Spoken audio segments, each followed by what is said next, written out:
4:50 in the afternoon, July 20th, 2021. Hundreds of passengers boarded train number 0501 at Jiaquan Square, Kinkai Center, Line 5. They're excitedly heading home after a day. Working hard for a long time, everyone feels at ease knowing that outside there is wind, rain, and raging. Even ancient vehicles cannot move on the road. Yet here, they still have means to travel back and forth. A modern, warm vehicle that is not afraid of wind and rain. Yet who would have thought that on this very machine? That day, they were brought to the brink of death for a full 5 hours. 5 hours of helplessness. No light, no rescue, lacking even oxygen. Everything was truly beyond imagination. So, what exactly happened on that fateful train that day? Why did Can guests not escape to save themselves? Let's join Kan Ha in finding the answer within the sentence. The tragedy originated from a hastily built wall that caused 500 subway passengers to be trapped beneath the floodwaters. And as usual, before getting into the main content, don't forget to leave a like and subscribe. Subscribe to the channel to support our team. Thank you all very much, and let's dive into the content together. Right after this, the story takes place in Zhengzhou, China. On July 20th, 2021, an unprecedented major storm struck this place, nearly causing the city's infrastructure system to collapse within just 72 hours. The rainfall in Zhengzhou has exceeded 600 millimeters, equivalent to the total rainfall of the entire previous year. On July 20th, at the peak, the China Meteorological Administration had to issue a rainstorm warning at the highest level. Thanks. By late afternoon, the situation worsened as rainfall surged, at times reaching 200 millimeters. Every hour, the streets turn into rivers, where the water rises over a meter, sweeping away many vehicles. People are trapped at their workplaces or right in their vehicles, when every route is cut off by floodwaters. The subway became the only means of transportation. However, whether the subway system can overcome this challenge. In fact, the subway systems in major cities like Zhengzhou are all designed to withstand flooding. In the event of a flood, the affected stations will be completely locked down while other routes continue to operate normally. Therefore, on the fateful day of July 20th, the subway system was still operating normally while it was raining outside. Despite strong winds, over 1 billion passengers still use this means of transport. But the floodwaters are rising higher each day, spilling into the stations and exceeding the system's operational capacity. The drainage pump failed and caused widespread power outages. The designs were calculated to withstand. Human calamities become meaningless in the face of the destructive power of Mother Nature. At 4 in the afternoon, when the rainfall reached its peak, the subway management decided close and blockade stations at high risk of flooding, only maintain the operation of train lines. Among them is Line 5, the largest and busiest line, accounting for over 30% of passenger traffic. The total passenger volume of the entire city subway system. The closure of this vital railway line means thousands of residents of Zhengzhou will not be able to return home. This is something the city government cannot allow happen. Therefore, despite Zhengzhou being submerged in a sea of water, subway line 5 remained operational. Amidst the fury of Mother Nature, who knows if the seeds of tragedy are silently germinating? Disaster stems from humanity's own erroneous decisions. 4:50 in the afternoon, while the rain still showed no sign of stopping, hundreds of passengers boarded. Train number 0501 departs from the Kinkai Central Square, Line 5. They, the people with a simple life, eagerly returning home after a long day of work. No one could have guessed. Witnessing, this fateful train will take them to the boundary between life and death. 5:21 p.m., an unusual sign appeared. The emergency braking system was suddenly activated. The train was forced to stop. The cause has not yet been determined. After a few minutes of inspection, the driver started it up again. The system had continued to spread. At 5:40, the train arrived at Hotan 2 station. After a few minutes of stopping to pick up passengers, the train continued its journey to the next station, the exit station, about 1 kilometer away. However, it had not yet pushed through. A minute later, the emergency braking system once again came into effect. This time, it was completely justified, as water had flooded the road. Unable to proceed forward, the train driver decided to reverse the train to Hotan 2 station to ensure safety. However, after only about 90 meters, the emergency braking system once again betrayed its master. The train now finds itself in a dilemma, unable to move forward or retreat. The situation becomes more critical than ever as the water level rises. The water level in the tunnel is rising rapidly. Notably, this water flow is coming from the direction of Sako Station, the next station on the journey. Could it be that Sako Station has been breached, allowing floodwater from outside to pour in? If so, according to regulations, the station must be sealed off immediately to block the flood. But the reality is completely different. The water is not coming from Sako Station but from the Wulongko Depot of Line 5. Built in a low-lying area, the depot is surrounded by flood walls. However, the unprecedented rainfall overwhelmed these walls. Under the immense pressure of the floodwaters, the wall surrounding the Wulongko Depot collapsed. Torrents of floodwaters surged into the subway tunnel, pouring onto the track section where train 0501 was stranded, causing panic among the over 500 passengers on board. Water began to flood into the sixth car, gradually rising to the passengers' ankles. As this track section is on a gentle slope descending towards Sako Station, water accumulated towards the rear of the train and flooded the last car. But the real nightmare was just beginning. At 6:30 p.m., recognizing the urgency, the train driver hurried towards the rear cars, instructing passengers to move to the front of the train. He, along with some passengers, managed to open the emergency exit of the first car and climbed onto the sidewalkway. Fortunately, the water had not yet reached the walkway, so they could still move. However, due to the narrow walkway and the raging floodwaters below, they had to move very slowly and carefully. In the panic, a man slipped and fell into the water. His body was not found until 6 days after the floodwaters receded. The group led by the train driver safely reached Sako Station, opening a hope of escape for the remaining passengers. However, the rapidly rising water level made the side walkway extremely dangerous. The group of passengers had to turn back to the train halfway. They slammed the doors shut and prayed for the best. Most passengers had now gathered in the front cars, where the water level was not yet dangerously high. But looking at the muddy water outside the windows, no one could help feeling terrified and desperate. Everyone tried to call for help by any means possible. Some called the police, others contacted relatives and friends, hoping for a miracle.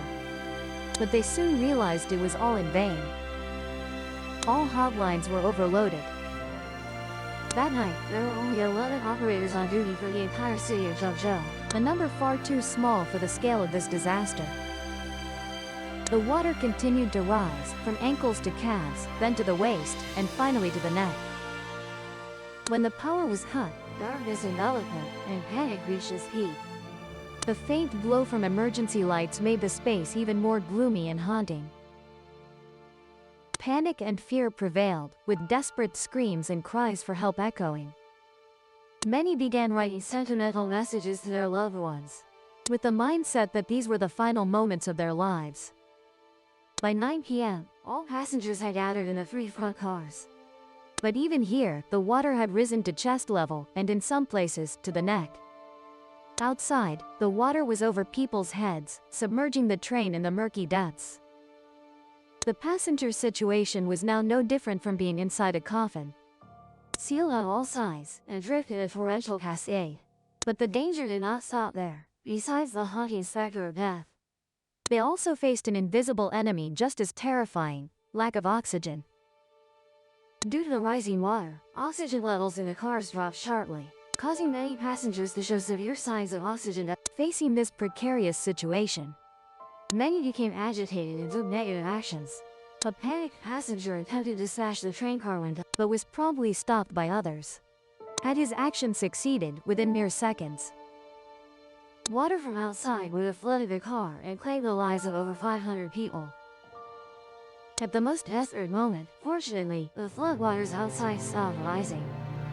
Moreover, under the immense pressure of the floodwaters, the train car derailed and tilted slightly to one side, causing one side of the train to be above the water level. Immediately, people realized they could break the upper windows to get air. When the first window pane was broken, Everyone seemed revived by the fresh, cool stream air. Although the situation remained very dangerous, at least they could breathe. Nearly 4 hours after being trapped, the light of life finally appeared. Passengers on the fateful train burst with joy. Upon hearing the footsteps of the rescue team on the train car roof, the rescue team passed out tools for passengers to break windows and add more air.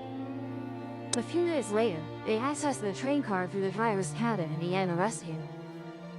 Pregnant women and children were given top priority. Holding tightly to the train's side railings, passengers inched forward. Even though the floodwaters had receded, dangerous undercurrents remained. With the help of the rescue team, passengers on the fateful train finally made it safely outside.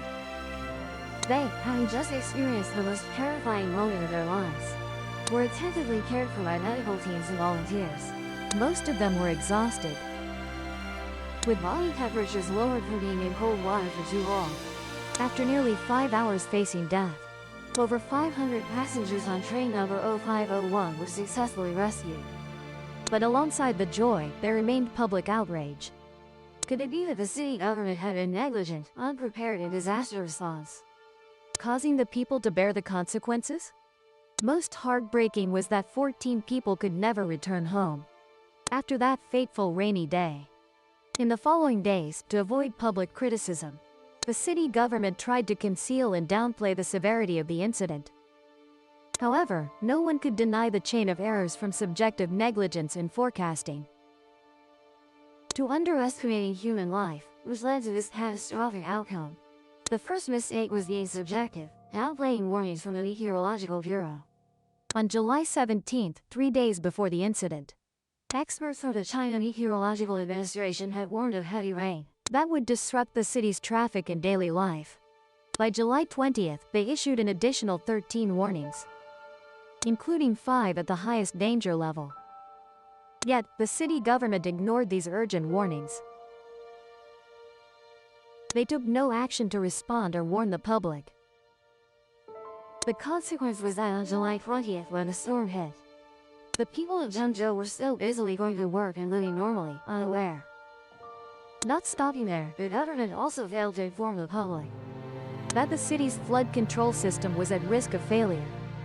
Evidence was the breach of the wall around the Wulongkou train parking lot, causing water to flood into the subway tunnel.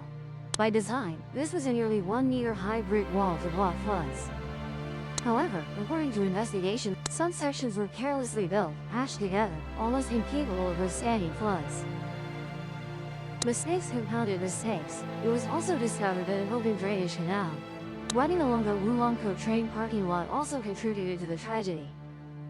According to the initial design, this canal was tasked with draining rainwater into. However, in a subsequent infrastructure plan, the city government narrowed this canal to expand the traffic road. This incomplete decision severely reduced the canal's flood drainage capacity, leading to an unfortunate waterlogging incident. Besides mistakes in forecasting and management, the disaster response efforts of the authorities have also been heavily questioned. Why was the rescue team's reaction so slow? Did they completely fail to anticipate the situation and lack preparation for disaster response? Notably, when it was noticed that rising floodwaters prevented passengers from continuing to escape and trap them on the train, the subway operation management took a full hour before reporting to superiors. This delay in information transmission made rescuing passengers on train number 0501 extremely difficult. From receiving the emergency report to reaching the scene, the rescue team took over 3 additional hours. In a social media post, an anonymous subway employee spoke out. Senior leaders in the subway industry were completely unaware of the actual situation and lacked time to respond. From when water began to backflow into the tunnel area until it submerged the tunnel base, then rose to the track level, causing trains to become inoperable and forcing a full-line power shutdown due to electrical leakage concerns. This process was not quick at all. It even lasted for quite a long time. During that critical period, they could have changed the situation, but they failed to do so. Another fatal mistake of the Zhengzhou subway industry lies in the train carriage design itself. In most subway systems in China, train carriages have emergency escape doors. In critical situations, passengers who escape through these doors and climb to the ground, then follow the guide ladders in the tunnel to escape outside. However, for unknown reasons, the Zhengzhou city government chose a different design where passengers can only escape via side walkways. This design completely overlooked the scenario of rising floodwaters, submerging the escape route and turning it into a deadly trap. Not only that, the outward opening train carriage doors were also an unreasonable design point. Under the immense pressure of the floodwaters, passengers were completely unable to open the doors to escape. To guide public opinion, the China Meteorological Administration described the Zhengzhou flood as a once-in-a-thousand-years, while Hunan provincial officials called it a once-in-5,000-years rain event, and claimed this disaster was entirely beyond human control. However, meteorological experts are skeptical of this information. They emphasize that, while natural disaster was the initial cause, human errors in the response process are the main reason this tragedy occurred. Leaders were too fearful of making decisions, stubbornly clinging to their positions without considering the safety of the people. An expert affirmed this. Shortly after this disaster, China's Ministry of Transport ordered inspections of subway systems nationwide, with special focus on plans for responding to extreme weather phenomena. The government has also arrested many individuals responsible in this incident. Officials managing the Mulinkou Depot, the construction project management for Line 5, senior leaders in the subway industry, and emergency response personnel have all been arrested for investigation. The mayor of Zhengzhou City, the deputy secretary of the municipal party committee, and several other senior city leaders have also been disciplined through various forms such as warnings, demotions, or dismissals. The 14 lives lost on that fateful subway train are only a small part of the devastating disaster that befell Zhengzhou City. According to statistics, this historic flood caused 302 deaths, with 50 injured or missing. Yet, 1 year after the disaster, no official memorial ceremony was held.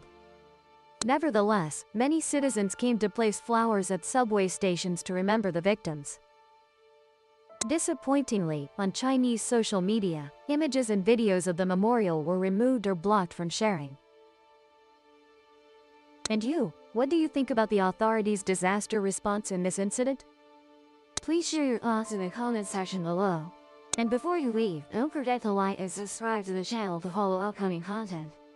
And now, Hong Hong bids farewell and looks forward to seeing everyone in the upcoming videos. If the veil stirred, subscribe and meet the next encounter.